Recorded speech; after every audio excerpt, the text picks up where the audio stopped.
Hello and welcome to the programme. Now, Russia is testing a new Tirada 2 jamming system in Donbas. It has not yet been put into service officially by the Russian army, but information about the presence of a jamming system in the occupied areas of the Luhansk region was first published in an OSCE report back on March the 16th. Now, to discuss this and a lot more, we are joined in the studio today by Mykhaylo Makaruk. He's a spokesperson of InformNapalm volunteer intelligence community. Hello, thank you so much for coming in. Thank you for this event. It will be interesting for you. Yeah, so firstly, for our audience who are perhaps not so up to date with military technology and equipment that's on the front line in Donbas, can you tell us a bit more about why this particular system, this Tirada 2, is so unique? What is so special about it and its capabilities? I understand you. First of all, I want to say that it's example. It's not serious machine. They now are training and testing it because it must be in the Russian army only in the end of this year, or from in one of the military unit in central military region of Russia. But nowadays they come into Donbas because they want to show for their government and their government financial different services about that they need full system, and they wanted to prove that can to research and to see the modern US drone, which has name Global Hawk, which has some spy and intelligent mission on the Donbas region. But I think it's something looks like Sbashitel, because the Russian modern and new system are not so good in knowledges, and the technologies looks like the US drone.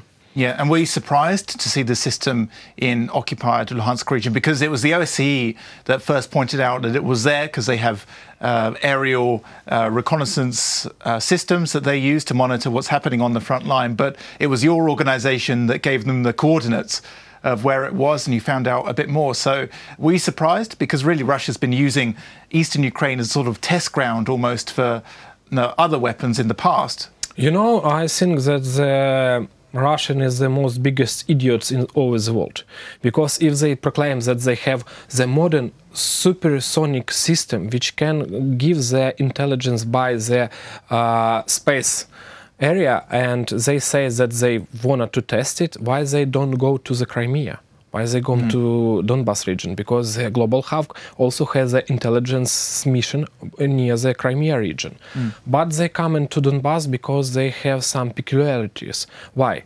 First of all, they have the training camp there, when the real regular military forces of Russia came, and they have another base. Also near this system Tirada, we identified another radio system which has name Zhitel, and it looks like the training camp on the Donbas region. They use it because it's easy for them. That's all.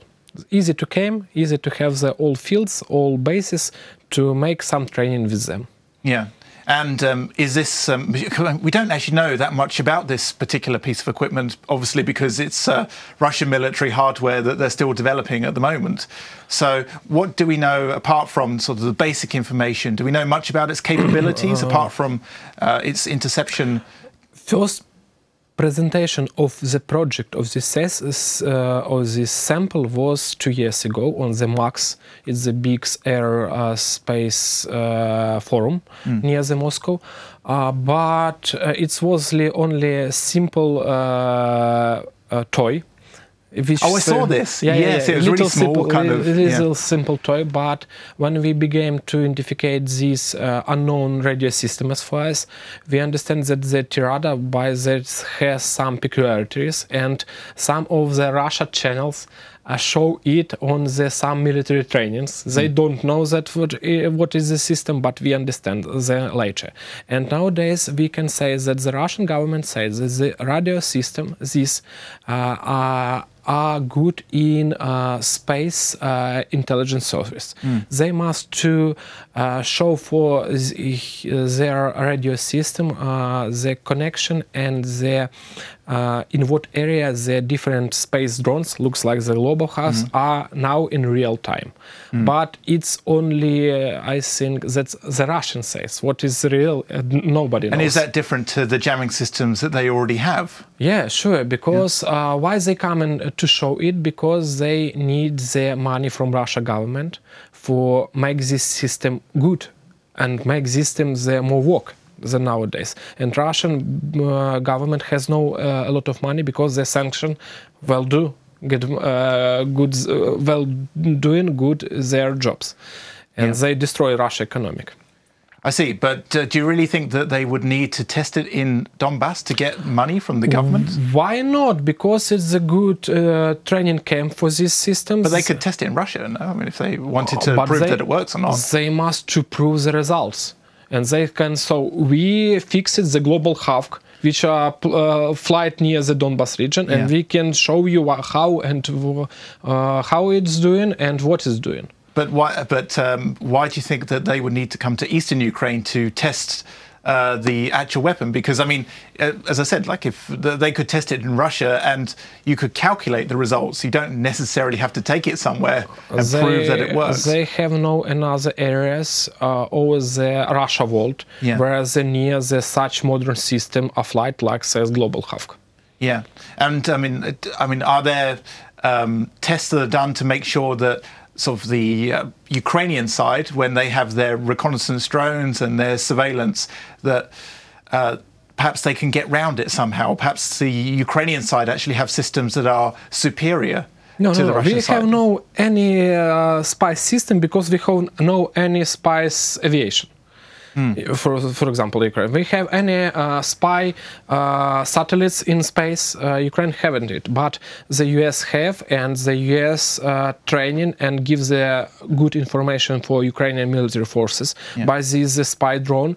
And Russia coming to Donbas region to fix these drones and to get some information for that drone. Yeah, but I'm sure I've seen the Ukrainian military launching perhaps volunteers who have their own drone systems who are launching them and doing sort of reconnaissance near to the front line. It's another type of drone system. How to explain to you? It's the biggest range. For example, global hub are more than 12 kilometers up of flighting, and other system couldn't do it. Yeah. We also have a tweet from I think it was the permanent mission to Ukraine, to the OSCE and the UN. We can see it on screen now. So really, your organization has been like invaluable in finding out these different sort of military secret training bases, you could say. So, I mean, how important is this open source data to you now? Is it improving open source? Has it developed over the past few years or not really? How to explain to you? One famous US general, which has name Kent Clark, on 90s and 70s says that more than 80% of secret information that they get from in other countries and which put on the tables for political comes from the open source intelligence. He said that there are no internet technologies. Yeah. Nowadays, it's more. And nowadays, this information in our database about the facts of Russian aggression, we give for our Ministry of Justice. And the team of Ministry of Justice makes the different basis for the different process in Gaga and Strasbourg against Russia as the government of Ukraine against the government of Russia. And they thanks for us because it's a huge type of information. We couldn't do it because we are not lawyers. And we give information, and they, from the volunteer language and intelligence language, give the information on the justice language. Yeah. Okay, perfect. Well, thank you so much for coming into our studio and explaining more about the system, and hopefully we'll see you again soon. Thank you. Thank you very much. That was Mykhaylo Makaruk, spokesperson of InformNapalm Volunteer Intelligence Community. Thank you for watching, and stay tuned for more here on UATV.